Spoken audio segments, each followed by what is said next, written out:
দয়াল অন্য কেউ হতে পারে না। দয়াল আমাদের জন্য একমাত্র রব, তিনি তিনি আমাদের দয়া করবেন। তবে দয়া পাওয়ার জন্য আমাদের পাত্র হতে হবে। দয়া পাওয়ার পাত্র যদি আমরা না হই, আল্লাহ আমাদের দয়া করবেন। আল্লাহ রসুলকে দয়া করে পাঠানো হলো এজ এ রাহমা, এজ এ বারাকা। একটু জোর গলায় বলা যাবে কি আল্লাহু আকবার? আম্মা জান আমেনা বলেন, শিশু মোহাম্মদ কেমন রহমত, কেমন বরকতের, একটু শোনো। আমি যখন গর্ভবতী হলাম, সাধারণত একটা মা যখন গর্ভবতী হয় তার পেটটা একটু উঁচু হয়ে যায়। আম্মা জান আমেনা বলেন, আমি যখন গর্ভবতী হলাম আমার পেটটা ছিল এজ এ সিম্পল, একদম স্বাভাবিক, নিরেট। জোরে কন্যা সুবহানাল্লাহ। আমি অন্য সময় মরুভূমির মধ্যে দিয়ে, প্রস্তরময় মরুভূমি, আমি হেঁটে হেঁটে যেতাম, পা কেটে যেত, পাথর এত শক্ত ছিল। রাস্তা দিয়ে যেতাম, পা পুড়ে যেত, বালু এত গরম হতো, উপর দিয়ে উত্তপ্ত রোদ, সূর্য আমারে তাপ দিত, যেন পুড়ে ছাই হয়ে যেতাম। কিন্তু আমি যখন গর্ভ ধারণ করলাম, রাস্তা দিয়ে হেঁটে যাই, ওই পাথরগুলো শক্ত, আমার পায়ে আঘাত লাগে না, মোমের মতো নরম হয়ে যায়। আমি আমিনা রাস্তা দিয়ে হেঁটে যাই, গর্বে আবার মুহাম্মদ সাল্লাল্লাহু আলাইহি ওয়াসাল্লাম। কোথা থেকে যেন দেখি এত প্রখর রৌদ্র বেলায় একখণ্ড মেঘ এসে আমি আমিনার মাথার উপরে ছায়া প্রদান করে। জোরে বলেন না আল্লাহু আকবার। ওটা আমিনারে দেয় নাই, কারণ আমিনার মধ্যে যিনি আছেন তিনি হচ্ছেন সৃষ্টির আধার, প্রধান আকর্ষণ। কথা বলেন ঠিক কিনা? আম্মা জান আমিনা বলেন, কুয়ার মধ্যে পানি শুকায় যাইছে, বালতি দিয়ে, পাত্র দিয়ে যখন পানি তুলতাম অনেক কষ্ট হতো। যখন নবী আমার গর্ভের মধ্যে, ওই অবস্থায় যখন আমি কুয়ার কাছে যাই, কেমন জানি মনে হয় পানিগুলো অনেক গভীর থেকে উতলে উতলে আমি আমিনার হাতের নাগালে ধরা দেয়। জোরে বলেন না সুবহানাল্লাহ। কত রহমতের নবী, কত বরকতের নবী। নবী আমার কেমন রহমতের ছিলেন। একদিন নবীজি আমার ঈদগাহে যাচ্ছেন, ঈদের নামাজের জন্য সব ইন্তজার, ওয়েটিং ফর মুহাম্মদ সাল্লাল্লাহু আলাইহি ওয়াসাল্লাম। সব সাহাবীরা অপেক্ষারত, নবী আসবেন, খুতবা দিবেন, নামাজ আদায় করাবেন। নবীজি দেখলেন ঈদগাহে যাওয়ার ঠিক আগ মুহূর্তে ছোট্ট একটা ছেলে বসে ডুকরে ডুকরে হাউ মাও করে কান্না করতেছে। নবীজি তার পাশে বসে পড়লেন। কিরে বাবা, আজকে ঈদের দিন, তুমি কেন কাঁদো? আজকে হাসির দিন, আনন্দ করার দিন, তুমি কেন কান্না করো? শিশুর কান্না আরো বেড়ে গেল। বলে, তোমাকে আমি চিনি না, আমার কান্নার কারণ তোমাকে আমি বলবো না, আমার কান্নার কারণ আমি বলবো একজনকেই, যার নাম মুহাম্মদ সাল্লাল্লাহু। নবীজি আমার অভয় দিলেন, বাবারে, আমি হলাম সেই অবাগা মুহাম্মদ, তুমি তোমার মনের কথাটা আমার কাছে একটু খুলে বলতে পারো। সুবহানাল্লাহ। নবীজি কোলের মধ্যে নিলেন, বালক ডুকরে ডুকরে কাঁদে, ডেকে বলে, ওগো নবী, আমার বাবা জিহাদের ময়দানে গিয়েছিলেন, শাহাদাত বরণ করেছেন, আমার মায়ের অন্য জায়গায় বিবাহ হয়েছে, ওই বাবাটা আমার সহ্য করতে পারে না। অনেক কষ্ট করে আমি সংসারে ছিলাম, আমার মা আমাকে গতকালকে বলেছে, বাবারে, তুই যেমন বাবা হারা এতিম, নবী মুহাম্মদ সাল্লাল্লাহু আলাইহি ওয়াসাল্লাম বাবা হারা এতিম। তোর দুঃখ পৃথিবীর কেউ না বুঝলেও নবীর কাছে বললে নবী বুঝবে, কারণ নবীও বাপ হারা, তুইও বাপ হারা। কথা বলেন ঠিক কিনা? যারা বাপ হারা সন্তান, তারাই কেবল বাপ হারানোর যন্ত্রণাকে উপলব্ধি করতে পারে। যার বাপ আছে, মুরব্বীর একটা কথা বলে, দাঁত থাকতে দাঁতের মর্যাদা দাও না, বুঝবা দাঁত হারাইলে। বাপ থাকতে বাপের মর্যাদা দাও না, বাপ হারাইলে বুঝবা বাপ না থাকলে কেমন লাগে। ওগো মুহাম্মদ সাল্লাল্লাহু আলাইহি ওয়াসাল্লাম, আজকের দিনে আসলাম, আমার মা বলেছে নবীর কাছে গিয়ে দুঃখের কথা বল, একটা কোন ব্যবস্থা নবীজি করবেন। জোরে কোন সুবহানাল্লাহ।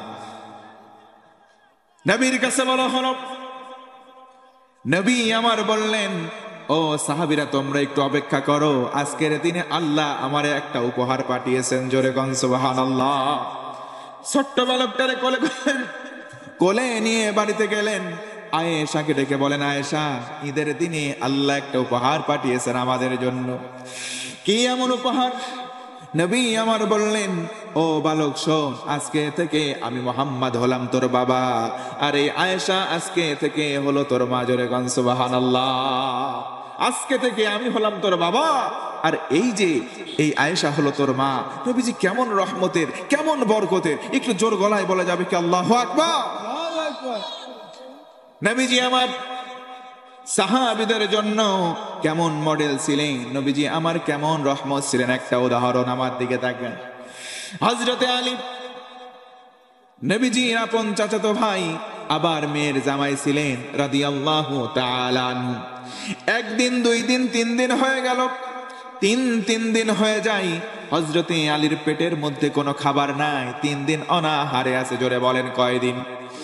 3 দিন হয়ে গেল, আলীর পেটের মধ্যে কোনো খাবার নাই, কোনো দানা নাই, পানি নাই।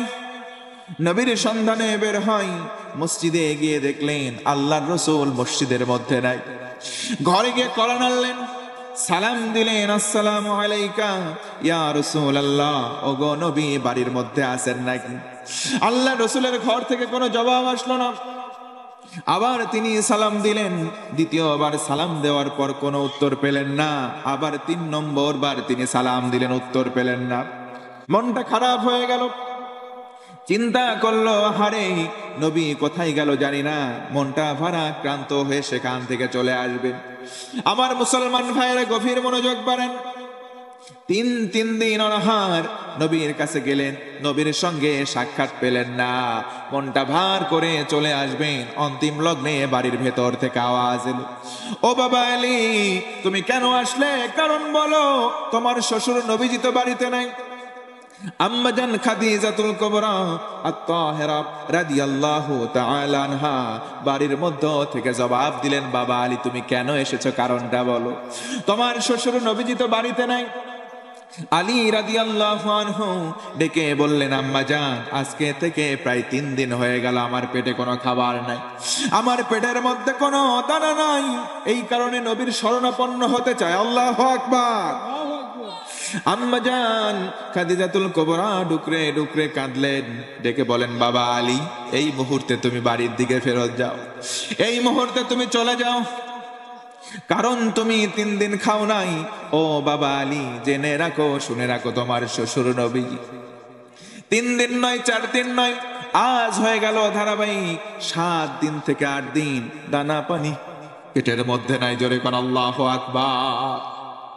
তুমি খাও নাই 3 দিন, তোমার শ্বশুরের পেটে খাবার নাই প্রায় 1 সপ্তাহ হয়ে গেল। আজকের দিনে কষ্ট সহ্য করতে পারে নাই, পেটের মধ্যে রশি দিয়ে একটা পাথর বেঁধেছে। আল্লাহু আকবার। সকালবেলা কোথায় যেন গেল, এখন পর্যন্ত ফিরে আসে নাই। তোমার শ্বশুর তোমারে কোনো খাবার দিতে পারবে না, অতএব তুমি চলে যাও। হযরতে আলী কান্না করেন, ডেকে বলেন, আম্মা জান, আমি তো খাবার চাইতে নবীজির কাছে আসি নাই। জোরে কোন সুবহানাল্লাহ। কেন আসলা? খাবার চাইতে আসেন, কেন আসলা? হযরতে আলী বলেন, আম্মা জান, আমি যখন ক্ষুধার্ত হই, হতে পারে 3 দিন, হতে পারে 5 দিন, আমি সরাসরি দৌড়িয়ে মসজিদে নববীতে আসি, সরাসরি নবীজির শরণাপন্ন হই। নবীজিকে সামনে থেকে একবার দেখি, নবীজির সুন্দর চেহারা মোবারক একবার দেখি, আমি আলীর পেটের ক্ষুধা সঙ্গে সঙ্গে নিবারণ হয়ে যায়। একটু জোরে বলেন না আল্লাহু আকবার। নবীজি কেমন রহমতের, কেমন বরকতের, যার চেহারা দেখলে সাহাবায়ে কেরামদের ক্ষুধা নিবারণ হয়ে যেত। জোর গলায় একবার আল্লাহু আকবার। সেই নবীজির সঙ্গে সম্পর্ক বাড়ানোর দরকার আছে না নাই? জোরে বলেন, আছে না নাই?